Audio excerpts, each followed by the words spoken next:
नमस्कार दोस्तों, आपका स्वागत है हमारे इस यूट्यूब चैनल पर। तो हम आज आपके लिए लेके आए हैं मैथ सीटेट जो चल रही थी उस सीरीज का अगला वीडियो। इसमें हम जो हमारा जनवरी का पेपर आया हुआ था 2021 में, हमने सीधा वही पेपर ले लिया है और उसके जो मैथ के क्वेश्चंस हैं और पेडोलॉजी जो क्वेश्चंस हैं, ठीक, हम उनको हल करेंगे और आप देखेंगे इसमें कैसे कैसे क्वेश्चंस आते हैं, आपको उसको कैसे अटेम्प्ट करना है। देखिए 15 क्वेश्चन तो पेडोलॉजी से आते हैं मैथ में, 15 क्वेश्चन ही आते हैं क्वेश्चंस जो सवाल होते हैं लगाने वाले। ठीक है, तो हम शुरू कर रहे हैं। क्वेश्चन नंबर हमारा जो है 31 से, ये जनवरी 2021 की 1 जनवरी वाला पेपर है। ठीक है, तो चलते हैं। क्वेश्चन हमारा पहला लिखा हुआ है, एक स्कूल में 96 शिक्षिकाओं में से 3/8 शिक्षिकाएं उच्च स्कूली कक्षाओं में पढ़ाती हैं। यदि उच्च स्कूली शिक्षिकाओं का 2/9 भाग गणित शिक्षिकाएं हैं तो उच्च स्कूली शिक्षिकाएं जो गणित नहीं पढ़ाती उनकी संख्या। ऐसा कुछ प्रश्न लिखा हुआ है। तो इसमें क्या लिखा हुआ है, देखिए लिखा हुआ है कि 96 जो थी उनमें से 3/8 शिक्षिकाएं उच्च स्कूली कक्षाओं में पढ़ाती थी। ठीक है, 3/8 निकाल लेते हैं इसका, जरा कितना आ जाएगा हमारा। 8 से इसको एक बार करेंगे और ये 2 बार 12 3 36, कितना आ गया 36। मतलब ऐसा कह रहे हैं कि 36 शिक्षिकाएं जो हैं वो उच्च स्कूली कक्षाओं में पढ़ाती थी। ठीक है, आगे क्या है, यदि उच्च स्कूली शिक्षिकाओं का 2/9 भाग, ठीक, कितनी शिक्षिकाएं आई थी हमारे पास 36। अब इस 36 का 2/9 भाग क्या है हमारा, 2/9 भाग आ गया, 9 चौक 36, 4 आ जाएगा, 4 दूनी हो जाएगा 8। 8 शिक्षिकाएं जो हैं वो गणित पढ़ाती हैं। ठीक है, गणित की शिक्षिकाएं हैं। तो उच्च स्कूली शिक्षिकाएं जो गणित नहीं पढ़ाई पूछ रहे हैं। देखिए क्या हुआ, टोटल कितनी बची थी शिक्षिकाएं जो, ठीक है 36, उसमें से जो 8 शिक्षिकाएं हैं वो तो गणित पढ़ाती हैं, जो गणित नहीं पढ़ाती हैं वो कितनी आ जाएंगी, 36 से 8 घटा देंगे, कितना आ जाएगा हमारा 28। मतलब हमारा जो इसका उत्तर आ जाएगा कितना आ जाएगा 28। ऑप्शन नंबर जो इसका है 3, ऑप्शन नंबर इसका क्या आ जाएगा 3। पहले का क्या था 96 थी, उसका 3/8 निकाल लिया। ठीक है, 36 आ गया, 36 का हमने 2/9 निकाला, वो गणित की शिक्षिकाएं 8 आ गई। ठीक, उनको हमने घटाने के बाद हमारा जो 28 है वो उत्तर आ गया। चलिए आगे चलते हैं क्वेश्चन नंबर 2 पर। इंग्लिश में और हिंदी में दोनों में था। ठीक है, तो हम हिंदी में हल कर रहे हैं क्वेश्चंस को। तो देखिए क्या लिखा हुआ है, ठीक है लिखा हुआ है। अब इसको हल करना है। देखिए इसमें कुछ था ही नहीं, क्या करना था इसमें, आप इसकी जो क्रॉस मल्टीप्लिकेशन करेंगे मान लीजिए, ठीक है, ये लिखा हुआ है 5 दूनी 10। पहले हम ये जो है ब्रैकेट के अंदर हल करते हैं। देखिए 5 की गुणा 2 से कर देंगे और इसकी गुणा इससे कर देंगे। 5 दूनी आ जाएगा 10 और आ जाएगा 3 चक्कू 12। ठीक, और इसका जो लासा आ जाएगा कैसा लिखा होगा 1/2 माइनस, और अंदर बचेगा क्या ब्रैकेट में, 5 दूनी 10 माइनस 4 तियाँ 12 और नीचे आ जाएगा 15। जब इसको हम घटाएंगे, घटाने के बाद यहाँ ऊपर बचेगा -2 बचेगा, ऐसा लिखा होगा 1/2 माइनस का, और -2 ऊपर बचेगा, जो -2 से अंदर इसमें गुणा हो जाएगी तो ये हो जाएगा +2, और नीचे ऊपर बचेगा 2 और नीचे बचेगा हमारा 15। इसको जोड़ना है। ठीक, जोड़ने के लिए क्या करेंगे, देखिए फिर वही लासा लेना है, तिरछी गुणा इसकी इससे हो जाएगी, इसकी इससे हो जाएगी, 15 एकम 15, 2 दूनी 4, यह जाएगा 15 + 4, और नीचे हमारा जो लासा आ गया था कितना आ गया था 30, 15 दूनी 30, तो आ जाएगा हमारा, इसको जोड़ेंगे 19 और नीचे आ जाएगा हमारा 30। तो यही हमारा उत्तर हो जाएगा। देखिए कौन सा उत्तर हमारा मिलेगा, 19/30। तो हमारा जो ऑप्शन नंबर 4 है ये हमारा इसके लिए सही हो जाएगा। आपको ब्रैकेट से हल कर लेना, ठीक है, आगे इसको कंटिन्यू कर देना है। चलिए क्वेश्चन नंबर नेक्स्ट पे आते हैं। क्या लिखा हुआ है, तीसरा हमारा लिखा हुआ है, ठीक है, 4782 और 32,170 में 7 के अंकित मूल्य, अंकित मूल्य का मतलब होता है फेस वैल्यू के बीच का अंतर पूछ रहे हैं। ठीक, अब ये पूछा है इनके, देखिए यहाँ लिखा होगा, अगर आपको दिक्कत है what is difference between the face value of the number 7 and the number, इसमें फेस वैल्यू में अंतर पूछ रहे हैं। अब किसी भी नंबर की फेस वैल्यू क्या होती है, वही होती है। ठीक है, तो यहाँ पर अगर 7 की फेस वैल्यू में 7 का अंतर, तो अब 7 की फेस वैल्यू तो 7 हो जाएगी, और 7 से जब 7 घटाएंगे क्या आ जाएगा हमारा 0 आ जाएगा। मतलब किसी भी फेस वैल्यू का अंतर जो है वो हमेशा क्या आएगा 0 आएगा। ठीक है, इसमें कुछ करने की जरूरत ही नहीं थी, क्या आएगा इसका उत्तर हमारा 0। मतलब 6 की फेस वैल्यू 6 ही रहेगी, ऐसे ही दोनों में 7 की फेस वैल्यू 7 हो जाएगी और 7 का अंतर 0 ही हो जाएगा। 7 से 7 घटाकर 0 बच जाएगा। किसी का भी पूछते हमेशा इसका अंतर 0 ही आएगा। चलिए आगे चलते हैं नेक्स्ट क्वेश्चन पे। क्या लिखा हुआ है, विच ऑफ द फॉलोइंग, ठीक है हिंदी में पढ़ लेते हैं। चलिए, जिनके कथनों में से कौन सा पूर्ण संख्याओं के लिए सत्य नहीं, कौन सा पूर्ण संख्याओं के लिए सत्य नहीं है, पूर्ण संख्या यानी होल नंबर से उनके लिए बात कर रहे हैं। ठीक है, क्या लिखा हुआ a+b = b+ है। अब आप ही देखिए, चाहे आप इसको कैसा भी जोड़िए, ठीक है, ए में 2 में 3 जोड़िए, 3 में 2 जोड़िए, तो हमारा ये तो हमेशा ही सही आएगा। ठीक है, तो ये सही है। पूछ रहे कौन सा सत्य नहीं है। अब ये देखिए दूसरा, ए में से बी हटाते हैं या बी में से घटाते हैं, क्या सत्य आएगा, मान लीजिए 2 में से 3 घटाते हैं, 3 में से 2 घटाते हैं, तो क्या हमेशा ए बराबर आएंगे, नहीं आएंगे। ठीक है, तो हमारा जो मेनली है यही उत्तर हो जाएगा। देखिए बी में से ए और ए में से बी घटाने पर डिफरेंस आएगा। ए से गुणा बी की करेंगे, बी से गुणा ए की करेंगे, सेम वही रहेगा। यहाँ भी लिखा क्या क्या है, ए में बी जोड़ा, फिर दोनों में सी जोड़ते हैं। चाहे आप ए अलग कर लीजिए, बी और सी को जोड़ के तीनों को ही जोड़ना है, तो जोड़ने में हम चाहे किसी को भी पहले जोड़ लें, कोई फर्क नहीं पड़ेगा। तो हमारा अंतर जो है वही अंतर जो है a-b = b-a, यही हमारा गलत है। सत्य नहीं है वो पूछ रहे थे। ठीक है, तो हमारा आंसर क्या हो जाएगा क्वेश्चन नंबर, ठीक है, इसका ऑप्शन नंबर 2। चलिए नेक्स्ट क्वेश्चन देखते हैं। क्वेश्चन नंबर 35 क्या लिखा हुआ है हिंदी में देख लेते हैं। जब किसी संख्या को 6 से विभाजित करते हैं, ये पुराना पेपर है, ठीक है, एग्जैक्ट हमने वही पेपर उठा लिया है, तो हम इसको हल करते हैं, आपको पता चल जाएगा कि कैसे पेपर आता है। जब किसी संख्या को 6 से विभाजित करते हैं, करने को कहा गया तो रानी ने उसे 9 से विभाजित कर दिया, गलती से उसने 6 की बजाय 9 से विभाजित कर दिया, और भागफल 21 और शेषफल 3 मिला, ऐसा कुछ कह रहे हैं। अपनी गलती का एहसास होने पर उसने 6 संख्या को विभाजित किया। आप कह रहे हैं भागफल शेषफल क्या मिलेगा, पहले तुम्हें संख्या पता होनी चाहिए। संख्या पता करने के लिए क्या किया हमने, उसने क्या किया, 6 की बजाय 9 से भाग दे दिया। जब 9 से भाग दे कितनी बार गया, 21 बार। तो हम अगर संख्या निकालेंगे, ठीक है, जब हम संख्या निकालेंगे तो हमारी संख्या कैसे निकलेगी, जब हम संख्या निकालेंगे, देखिए 9 कितनी बार भाग गया था, 21 बार, और शेष कितना बचा था 3। जब उनकी गुणा करेंगे 9 एकम 9, ठीक है, 9 दूनी 18 आ जाएगा, ये 189, और उसमें 3 जोड़ेंगे कितना आ जाएगा हमारा 192, तो हमारी संख्या आ जाएगी 192। जब 192 को हम 6 से भाग दे के देखेंगे तो कितना आ जाएगा, देखिए 6 3 18, 1 बचेगा, और ये 6 दूनी 12, कितना आ जाएगा 32, और शेष क्या बचेगा 0। तो यही पूछ रहे थे कि क्या इसमें शेषफल और क्या इसमें भागफल बचेगा। तो हमारा शेषफल जो है वो तो 0 बचा हुआ है, और जो हमारा भागफल है वो हमारा 32 आ गया। तो हमारा इसमें ऑप्शन नंबर 4 इसका उत्तर हो जाएगा। चलिए नेक्स्ट क्वेश्चन देखते हैं क्या है। निम्नलिखित में से कौन सा तुल्य भिन्न है, तुल्य भिन्न पूछना है, ठीक है। अब देखिएगा इसमें आपको दिक्कत है हिंदी में, तो आप इंग्लिश में इसको देख सकते हैं। Which of the following pair of like fractions, like fractions पूछ रहे हैं। इसमें क्या है, ठीक है, जो हमारा अंश है और जो हर है, ठीक है, उसमें जो हर है वो बराबर होंगे तो हमारे लाइक फ्रैक्शंस होते हैं। जैसे हर जो है नीचे होगा और अंश ऊपर होगा, तो हमारे अंश से कोई मतलब नहीं है, ठीक। हर देखते हैं, हर हमारा किस में है, देखिए ये है ऑप्शन 2/3, यहाँ भी नहीं है, ठीक, यहाँ भी नहीं है, देखिए ये भी नहीं है, ये भी नहीं है, ये भी नहीं है, और हमारा उत्तर क्या हो जाएगा, ये हमारे लाइक फ्रैक्शंस हो गए, ठीक है। तो हमारा उत्तर क्या होगा, ऑप्शन नंबर 4। चलिए नेक्स्ट क्वेश्चन क्या लिखा हुआ है। निम्नलिखित में से कौन सी संख्याएं पूर्ण घन नहीं है, पूर्ण घन नहीं है पूछ रहे हैं। देखिए आप इसको फैक्टर कर लीजिए, या तो अगर आप फैक्टर नहीं कर पा रहे हैं तो उस केस में आप इसको, ठीक है, याद कर सकते हैं। जैसे ये लिखा हुआ है, ठीक है, 729 लिखा हुआ है हमारे पास, तो 729 के फैक्टर करेंगे, ठीक, तो फैक्टर करने में 2 या 3 से कट जाएगा, ठीक है। इसको जब देखेंगे किसका, ये हमारा पूर्ण वर्ग जाएगा, 9 ने 81 निमा 729, तो ये 9 का पूर्ण वर्ग है, ठीक है। ये हमारा 10 का पूर्ण वर्ग है, ठीक है, ये हमारा किसी का पूर्ण वर्ग नहीं है। और जब आगे चलते हैं, ठीक है, तो हमारा 216 जो है ये हमारा है 6 का पूर्ण घन, वर्ग नहीं है, सॉरी घन, ठीक है। 9 का घन हमारा हो गया 729, और 10 का घन हमारा हो गया ये, ठीक है, और 6 का हमारा 216, जो 333 है वो किसी का पूर्ण घन नहीं है। तो यही पूछ रहे थे कि कौन सा पूर्ण घन नहीं है, तो हमारा इसका उत्तर क्या हो जाएगा 333, ठीक है। नेक्स्ट चलते हैं क्वेश्चन नंबर आगे 38 पर, 38 नंबर।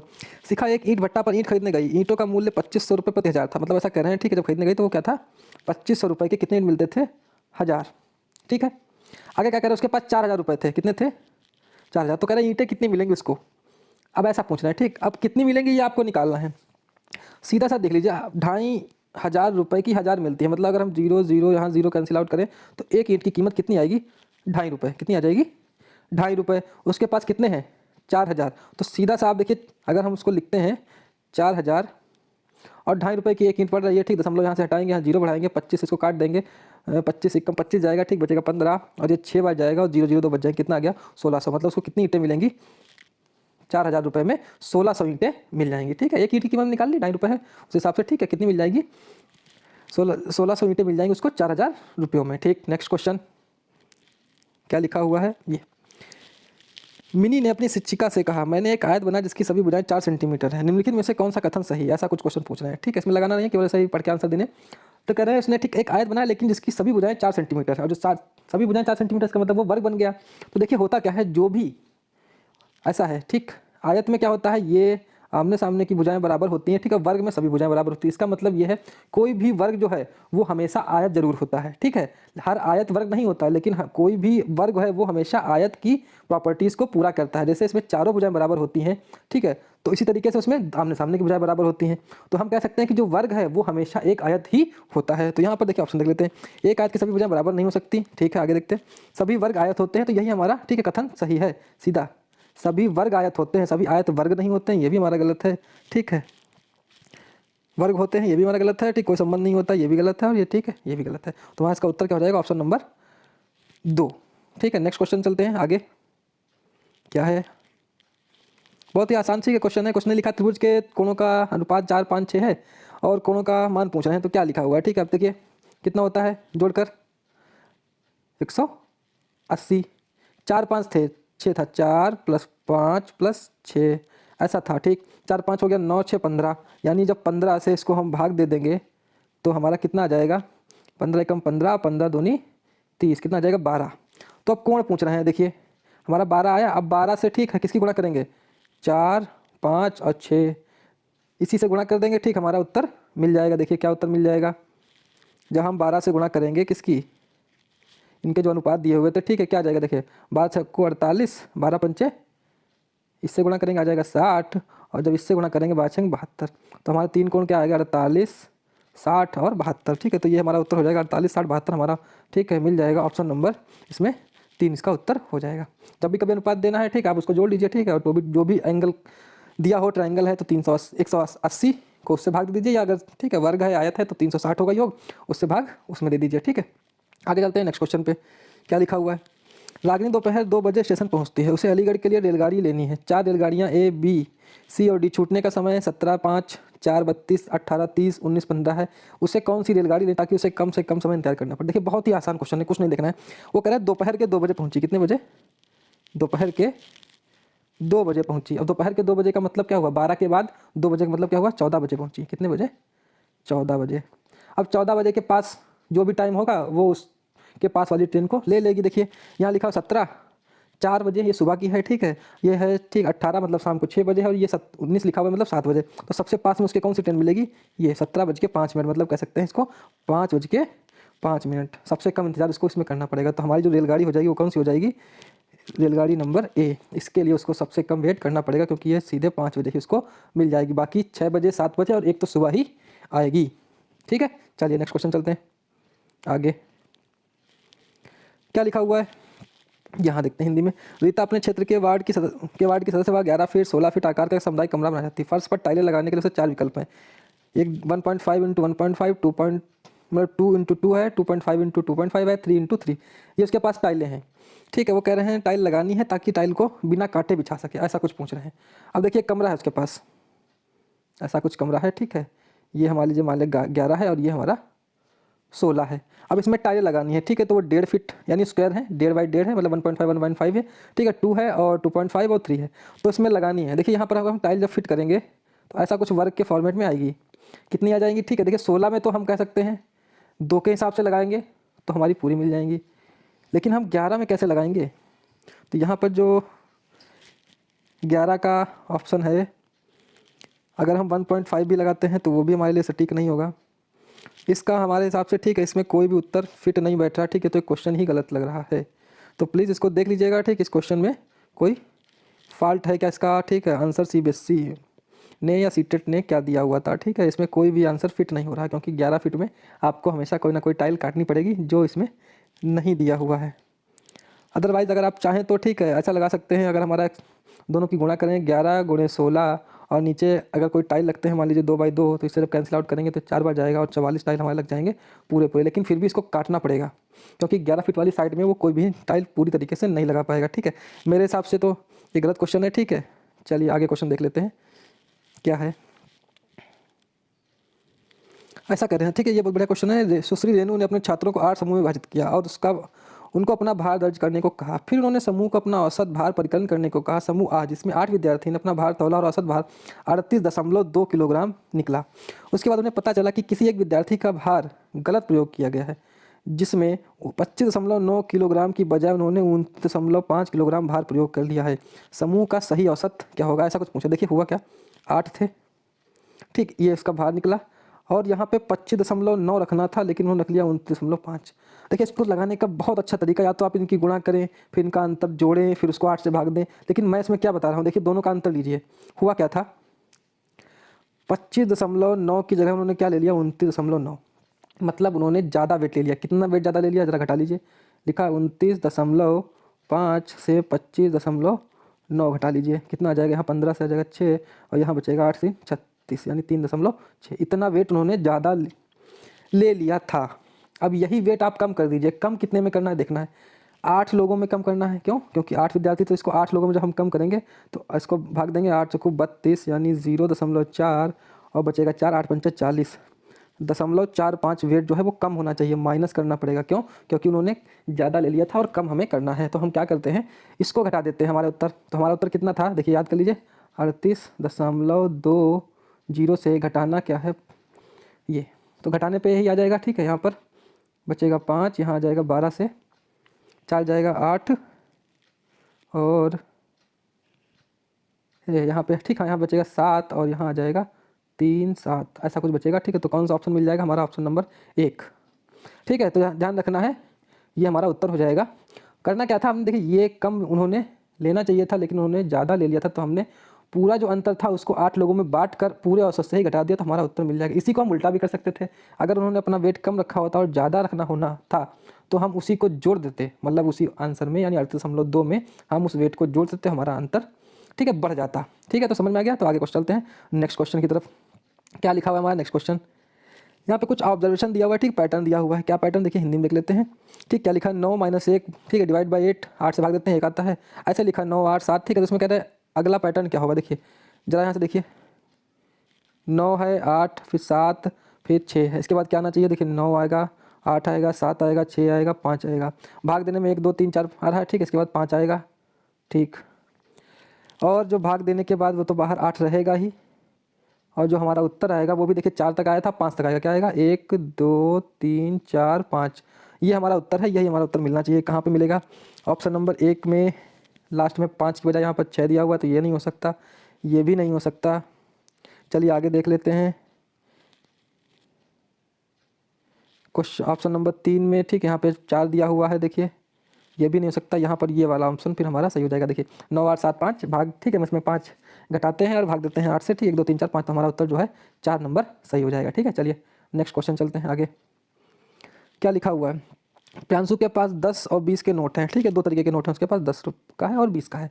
वह 50 रुपये बनाने के लिए 20 के 2 नोट और 10 का एक नोट प्रयोग करती है। 50 के लिए, ठीक है, क्या करती है? 20 के 2 नोट ले लेती है और 10 के एक नोट ले लेती है। ठीक है, मैं लिख लिया। यही राशि बनाने के लिए अन्य कितने तरीके और हो सकते हैं? यदि हमें दोनों ही नोटों का प्रयोग करना हो, दोनों ही नोटों का प्रयोग करना, आप नोटों को, ठीक है, द्विस्थान व्यवस्था से परिचित कर सकते हैं, मतलब आपस में इंटरचेंज कर सकते हैं। 3 2 या 2 1 एक ही रह सकता है। ठीक है, तो देखिए 50 करना है हमको, इसके अलावा पूछ रहे हैं, तो या तो आप देखिए 20 का एक नोट ले लीजिए प्लस 10 के कितने 3 नोट ले लीजिए। ठीक, हमारा कितना हो गया? 50। एक ये तरीका हो गया। ठीक, एक तरीका उन्होंने दिया ही है पहले से ही, इसके अलावा तो कोई और ऑप्शन तो नहीं मिल रहा। ठीक है, तो केवल हमें उन्होंने कहा यदि हम दोनों ही नोटों का प्रयोग करें, दोनों ही नोट प्रयोग करें, ऐसा नहीं कर सकते कि 10 का हम 5 नोट ले लें और 20 का एक भी नोट ना लें। ठीक है, तो हमारा ऑप्शन जो है केवल इसमें एक ही ऐसा तरीका मिल रहा है जिससे हम इसको 50 कर सकते हैं, 20 का एक और 10 के 3 नोट। तो हमारा इसका उत्तर जो है ऑप्शन नंबर 2 मिल जाएगा, यानी ऑप्शन नंबर 2 का एक उत्तर हो जाएगा। ठीक है, एक तरीका हो जाएगा, ऑप्शन नंबर 2 इसका सही होगा। चलिए आगे चलते हैं नेक्स्ट क्वेश्चन पे। क्या लिखा हुआ है? गणित के शिक्षक ने निम्नलिखित 4 प्रश्नों को सामने रखा, इनमें से कौन सा मुक्त उत्तर वाला प्रश्न है? ऐसा कुछ पूछ रहे हैं, मुक्त उत्तर वाला प्रश्न है जिसमें, ठीक है, ऑप्शन जो हैं बहुत सारे हो सकते हैं, यानी हमारे उत्तर बहुत सारे आ सकते हैं। जैसे लिखा पहला, 2 संख्याओं का योग 15 है, उनमें से एक संख्या 7 है, दूसरी संख्या है। अब इसमें देखिए हमारा सीधा उत्तर मिलेगा क्या? 8, क्योंकि 7 और 8 जोड़कर ही, ठीक है, 15 हो जाएगा। इसका मतलब इसके उत्तर बहुत नहीं हो सकते, खाली इसका उत्तर 1 हो सकता है, तो ये भी हमारा गलत हो गया। यदि अनिल की आयु 7 वर्ष है, उसके पिताजी की आयु उसकी आयु से 5 गुना है, तो पिताजी की आयु कितनी होगी? अब देखिए उसके आयु 7 वर्ष है, उसके पिताजी की आयु 5 गुनी है। अब 5 गुनी का मतलब 7 × 5 = 35 है, इसका भी केवल सिंगल एक ही उत्तर हो सकता है, तो ये भी हमारा मुक्त वाला उत्तर नहीं है। तीसरा कह रहे हैं यदि 2 संख्याओं का योग 17 है तो वे संख्या है। अब देखिए इसकी बात करते हैं, 2 संख्याओं का योग 17 है, अब चाहे वो 11 और 6 हो सकती हैं, 17 ये 16 या 1 हो सकती है, 8 और 9 हो सकती हैं, कुछ भी हो सकती हैं। ठीक है, इसमें हमारे जो ऑप्शन हैं बहुत सारे मल्टीपल हो सकते हैं, तो ये हमारा प्रश्न जो है, यही प्रश्न जो है हमारे लिए क्या है? मुक्त उत्तर वाला प्रश्न है। ठीक है, ये बाकी सब में हमें, ठीक है, कोई भी उत्तर एक से अधिक नहीं मिल रहे हैं, सबके उत्तर सिंगल ही मिल रहे हैं। इसका 35, इसका 8 और इसमें देखिए 17 में क्या जोड़ा है? 23 हो जाए, तो इसका उत्तर हमारा क्या है? 6। तो तीनों में हमें, ठीक है, सिंगल उत्तर मिला, लेकिन इसके उत्तर बहुत सारे हो सकते हैं, ये हमारा मुक्त वाला है। ठीक है, चलिए नेक्स्ट क्वेश्चन चलते हैं आगे। क्या लिखा हुआ है? ठीक है, आगे लिखा हुआ है, कक्षा में स्थानीय मान की संकल्पना को विकसित करने के लिए अध्यापक ने निम्नलिखित पहेली का प्रयोग किया। कह रहे हैं स्थानीय मान बताने की कोशिश कर रही है, ठीक है, जो भी शिक्षक है या शिक्षिका है। इस पहेली का उद्देश्य क्या? उसने क्या कहा? उसने कहा मैं 5 दहाई और 4 इकाई से छोटा हूँ, ऐसा कह रहे हैं। मैं 5 दहाई, ठीक, और 4 इकाई से छोटा हूँ, इससे छोटा है मतलब। अब क्या कह रहे हैं इस पहेली का, ठीक है, मतलब उद्देश्य क्या है, क्या उसका कार्य है, चाहती क्या है? ठीक है, तो हमारे से मान लीजिए 54 से छोटा पूछ रहे हैं, तो योगात्मक मूल्यांकन करना, कक्षा के एक रास्ता को भंग करना और स्थानीय मान पर बंद सिरे वाला प्रश्न। तो बंद सिरे वाला तो है नहीं प्रश्न। ठीक है, कह रहे हैं आधार बेस और बेस आधार 10 और स्थानीय मान की संकल्पना को प्रबलित करना। तो हमारा जो मेनली इसमें क्या पूछना चाह रही है, देखिए जैसे हमने उसमें लिखा था, ठीक है, 54, तो क्या है, ठीक है, 10 के आधार पर नहीं, दहाई के आधार पर वो, ठीक है, चीज़ें बताना चाहती हैं। और स्थानीय मान की संकल्पना, जो स्थानीय मान है उसको, स्थानीय मान अगर उस बच्चे को नहीं आता होगा तो वो सही से 54 और 45 में नहीं लिख पाएगा। अगर वो स्थानीय मान में, ठीक है, उसको अच्छा ज्ञान है तो वो पता चल जाएगा उसको कि दहाई में 5 और इकाई में 4, इससे ठीक है संख्या छोटी बनेगी। तो वहाँ पर हमें जो उत्तर मिलेगा सबसे सटीक उत्तर वो क्या होगा हमारे लिए, ऑप्शन नंबर 4। चलिए आगे चलते हैं नेक्स्ट क्वेश्चन पे। क्या लिखा हुआ है, निम्न में से कौन से प्राथमिक कक्षाओं में आकृतियाँ पढ़ाने के उद्देश्य हैं। कह रहे कौन से आकृतियाँ पढ़ाने के उद्देश्य हैं, ठीक है। कब क्या करें, दृष्टिकरण कौशल को विकसित करना, ज्यामितीय आकृतियों के नामों को स्मरण करना, द्विक स्थान संबंधी तर्क कौशल को में वृद्धि करना। ठीक, देखिए यहाँ पर सबसे पहले बात करते हैं दृष्टिकरण कौशल को विकसित करना। हाँ जरूर, देखने के कौशल को विकसित करना, ठीक है, ये भी हमारा उद्देश्य हो सकता है। तो ए तो होना ही है, तो ए होने के लिए देखिए ये नहीं होगा, कट जाएगा, ये भी नहीं होगा। अब हमारे पास बचे ए बी और ए और सी, ठीक है। चलिए फिर से एक बार पढ़ लेते हैं, ए बी और ए सी में क्या बचेगा हमारे पास, ज्यामितीय आकृतियों के नामों को स्मरण करना, दिक स्थान संबंधी मतलब स्थान संबंधी तर्क कौशल में वृद्धि करना। तो हमारे देखिए दोनों में से जो सटीक है, देखिए पहला हमारा ए तो कन्फर्म है। इसके बाद केवल नाम की आकृतियों को याद करना हमारा उद्देश्य हो सकता है, नहीं, इतना संकीर्ण उद्देश्य नहीं, बड़े उद्देश्य, ये लिखा है दिक स्थान संबंधी तर्क कौशल को विकसित करना, ये हमारा उद्देश्य हो सकता है। तो मतलब इसका हमारा उत्तर है ए और सी, तो इसका ऑप्शन नंबर क्या होगा 2, ये इसका उत्तर हो जाएगा। चलिए आगे चलते हैं नेक्स्ट क्वेश्चन पे। क्या लिखा हुआ है, दृष्टिबाधित विद्यार्थियों के लिए किसका प्रयोग गणित शिक्षण साधनों के रूप में किया। अब ठीक है, जो व्यक्ति दृष्टिबाधित है या छात्र दृष्टिबाधित है उसको सिखाने के लिए हम क्या क्या प्रयोग कर सकते हैं, ये है सबसे पहले देखिए हमारा अबेकस गिनतारा जिसको कहते हैं, ये तो प्रयोग करना है, यानी सी होना चाहिए, जितने जितने ऑप्शंस में सी शामिल होना चाहिए। देखिए इसमें सी शामिल नहीं है, इसको हटा दीजिए, इसमें सी शामिल नहीं, इसको हटा दीजिए, इसमें सी शामिल नहीं, इसको हटा दीजिए, ठीक है। तो हमारा उत्तर सीधा सा मिल जाता है क्या, ए और सी, यानी ऑप्शन नंबर 2 ही उत्तर हमारा हो जाएगा। ठीक, अब देख लेते हैं ए और सी, मतलब ए में था जियो बोर्ड और सी में था हमारा अबेकस, बाकी में तो वो देख नहीं सकता, ठीक है, तो हमारे उसके लिए फ़ायदेमंद नहीं, यानी विदाउट यूज़ है। चलिए आगे चलते हैं, हमारा अगला क्वेश्चन है ये, देखिए क्या लिखा हुआ है, ज्यामितीय आकृतियों के शिक्षण के दौरान शिक्षिका ऐतिहासिक स्थानों के भ्रमण की योजना पर विचार करती है, यह प्रतिबिंबित करता है। कह रहे शिक्षिका जो है ज्यामितीय आकृतियाँ, ठीक है, पढ़ाना चाहती है, तो उससे पहले वह जो ऐतिहासिक स्थान है वहाँ पर भ्रमण के लिए, ठीक है, जाती है। तो यहाँ पर कह रहे हैं कौन सा इसका उद्देश्य, ठीक है, हो सकता है, यानी ये क्या डिसाइड करता है, क्या बताता है। तो नंबर 1 लिखा है सीबीएसई ने क्षेत्र भ्रमण की अनुशंसा की बात किया था, आवश्यक है, मतलब क्षेत्र भ्रमण सीबीएसई ने कहा तो जरूरी है, ठीक। दूसरा कह रहे हैं यार नित्य क्रम गणित की कक्षा से अच्छा विराम प्राप्त करता है, विराम प्राप्त करने के लिए वो जा रही है। नंबर 3 कलाकृतियाँ किसी भी वास्तुशिल्प का अनिवार्य भाग है और इस प्रकार के भ्रमणों से गणित को कक्षा के पार ले जाने में प्रोत्साहन मिलता है, ठीक है। और नंबर 4 लिखा अध्यापक निर्धारित समय से पहले अधिकतर पाठ पूरा कर लिया इसलिए वो खाली है, ये समय देना चाहती है, अवकाश देना चाहती है। आपको क्या लग रहा है इसमें सबसे अच्छा जो क्वेश्चन है का ऑप्शन है वो क्या होगा। देखिए यहाँ पर जो सबसे अच्छा उत्तर है वो हमारे लिए क्या हो जाएगा, यहाँ पर ऑप्शन नंबर 3, क्योंकि जब वो उनको छात्रों को बाहर ले जाएगी तो वहाँ पर बहुत सारी आकृतियाँ वो देखेंगे, चाहे वो त्रिभुज हो, आयत हो, वर्ग हो, ठीक है, इन सबको देखकर वो पहले ही समझ लेंगे कि हमारा आयत कैसा होता है। जब वो इनको पढ़ाएगी तो इसका वो सार्थक अनुभव कर चुके होंगे, जब वो इस चीज़ का सार्थक अनुभव कर चुके होंगे तो चीज़ों को बहुत आसानी से वो सीख जाएंगे। तो उसका उद्देश्य क्या है कि वो चीज़ों को पहले से ही दिखाकर आगे उस पाठ को यानी ज्यामितीय आकृतियों को शुरू करना चाहती है। तो इसका उत्तर क्या हो जाएगा हमारा ऑप्शन नंबर 3। चलिए नेक्स्ट चलते हैं, क्या लिखा हुआ है, लिखा हुआ है प्राथमिक कक्षा की एक गणित की अध्यापिका अपने छात्रों के सामने निम्नलिखित प्रश्न रखती है। रीना और शमा एक दुकान पर एक बैग खरीदने के लिए जाते हैं। दुकान में मूल्य पर्चियों के साथ बहुत सारे टैग लगे हुए, बहुत सारी मूल्य पर्चियों को देखकर चकरा जाती है। क्या आप मूल्य पर्चियों को आरोही अवरोही क्रम में लगाकर उनकी सहायता कर सकते हैं। ऐसा कुछ लिखा हुआ है, ठीक है, बैग पे उनके प्राइस टैग लगे हुए हैं, ये ABCD जो भी है। तो यहाँ पर कह रहे हैं आपको बताना क्या है, ठीक है, इनको आरोही अवरोही क्रम में लगाना है, ठीक है। लगाने के बाद क्या आगे निकल आएगा निष्कर्ष वो देखते हैं। दिए गए संदर्भ में निम्नलिखित में से कौन सा कथन सही है, ऐसा कुछ पूछ रहे हैं सबसे पहले, ठीक है, क्या सही है ये पूछ रहे हैं। नंबर 1 लिखा प्रश्न के उपयोग केवल, अब देखिए केवल की बात नहीं करनी, केवल आरोही अवरोही के लिए कर सकते हैं, गलत है, केवल नहीं लेना हमको, ठीक है, केवल एक निगेटिव वर्ग है, बहुत सारी चीज़ें इसमें शामिल हो, हमें उस चीज़ को लेना है। नंबर 2 कह रहे हैं शिक्षिका प्रश्न का उपयोग संख्याओं की तुलना के पार जानने तथा आंकड़ों का प्रबंधन छटाई की संकल्पनाओं के परिचय के लिए कर सकते हैं। इसमें देखिए बहुत सारी चीज़ें शामिल हैं, तो संख्याओं की तुलना कर सकते हैं, आंकड़ों का प्रबंधन कर सकते हैं, संख्याओं को छांट सकते हैं, ठीक है, ये सब चीज़ें इसमें दी हुई हैं।